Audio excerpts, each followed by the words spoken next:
समनि रादाब नायगिरिफोरखौ बरायबाय।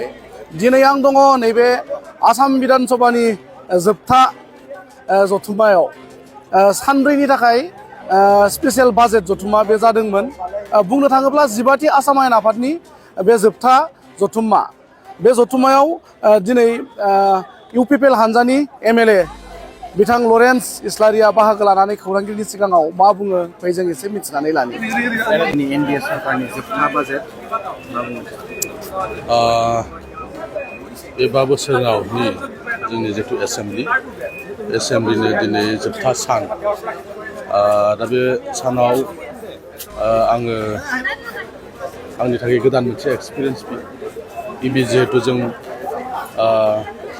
एमएलए हिसाबै जों सायख'जादोंमोन आरो फैयै फैयै जोंनि सेसननि बे जोबथा गोबां जों बे सेसनाव जोंनि माखासे हारिनि आरो ओनसोलनि माखासे इस्युफोरखौ थिखांनानै जों बाथ्रा बुंनो थाखाय जों खाबु मोनदों आरो बेबायदिनो जोंनि ओनसोलनि जौगानायनि थाखाय जों माखासे बाथ्रा बुंदों। जेफोर बाथ्राफ्रा मोगथां मोनसे महर मोनबाय। दिनै माखासे फसंथानफोर जादों, लामा दालां बान्दो बायदिसिना जों गाव गावनि समस्थिफ्राव खालामनो हादों जोङो।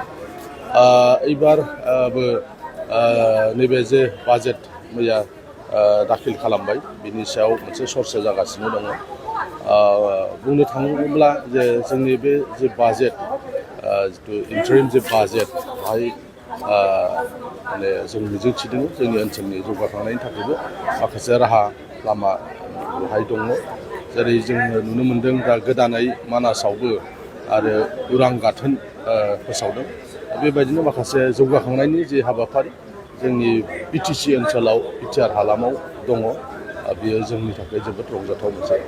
थांनाय बिटिसि बिसायख'थियाव इउपिपिएलआ मोजां फिथाइ मोनाखैब्लाबो नोंथांमोना नैबे फैगौ बिधान सभा बिसायख'थिनि थाखाय रेलि हाबाफारिखौ जागायबाय। रायजो राजानि माबायदि अनसायनाय मोननो हादों? थांनाय बिटिसि जे बिसायख'थि बेयाव माखासे भट पलाराइज जानायखौ जों नुनो मोन्दों। मोनसे बिसेस थाखोनि मोनसे हारिनि मानसिफ्रा बिथांमोना 80% बिथांमोना मोनसे हान्जानो होदों होननानै दायो बुंबाय थादों। जायनि थाखाय थांनाय जे बिटिसिनि बिसायख'थि बे बिसायख'थियाव जों आसा खालामनाय बायदि जों मोननो हायाखै। बिनि माखासे जाहोनफोर दङ। नाथाय एबारनि जे बिसायख'थि बियो आलादा। मानो होननानै बुङोबा